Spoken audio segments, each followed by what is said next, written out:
just finished the installation of the 5 kVA smart solution. All right, so right here we have the Felicity Inverter. The inverter is actually in action, so it's what's powering the house now.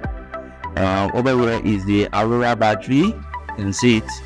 So this is the Aurora Lithium battery. You can see, of course, the charge controller. There's low voltage from the mains, from the utility source. So we have a stabilizer that stabilizes the utility source that comes in, and right here we have the protection devices. It's a 5 kVA solution, and it powers 2 air conditioners, 2 freezers, and a fridge, and all the household equipment.